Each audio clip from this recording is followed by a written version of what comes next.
नमस्कार।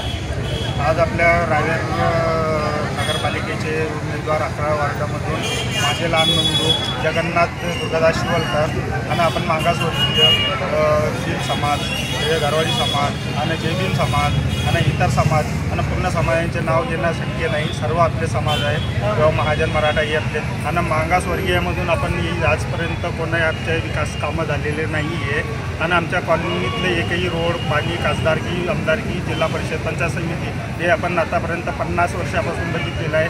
आमच्या कॉलनीतला एकही विकास झालेला नाही आणि आपण जर कधी मोठमोठ्या इतर यांना जर कधी निवडून आणल्यानंतर की एसीमध्ये याच्यामध्ये राहून सण आणि काही कामं त्यांना सांगितलं की उद्या होईल, परवा होईल, तरवा होईल असं त्यांच्या कामाची पुढे जात असतात। आज आपल्या हक्काचे उमेदवार म्हणून मागासवर्गीय आपण वैदू समाजाचे जे जगन्नाथ दुर्गादास शिवलकर यांना सर्व मागासवर्गीय लोकांनी पाठिंबा देऊन सहगडावर आपल्याला लढायचे, अपक्ष उमेदवार म्हणून लढायचं आहे आणि काही झालं, काही कोणतीही कामं आपण 24 तास आपल्यासाठी सेवेसाठी उभं राहणारा आणि रस्त्यावर गल्लीवर कुठेही तुम्ही सांगा आपले भाऊ काम करायचं आणि त्यांनी जर कधी नाही केलं तर आपण त्यांची परिपूर्ण परिश्रम घेणार आहोत आणि आजपासून त्यांच्या कामासाठी आणि पाठिंबासाठी आणि बहुमत निवडणुकीसाठी आणि प्रचंड मतांनी निवडण्याची हीच सर्वांना विनंती।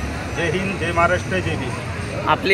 आपण कोणत्या प्रभाग क्रमांकामध्ये उभे आहे हे सांगा। आपण 11 प्रभागमध्ये उभे आहे, नगर परिषद 11 नंबर। काय नाव उमेदवाराचं? जगन्नाथ दुर्गादास शिवलकर, माझे लहान भाऊ।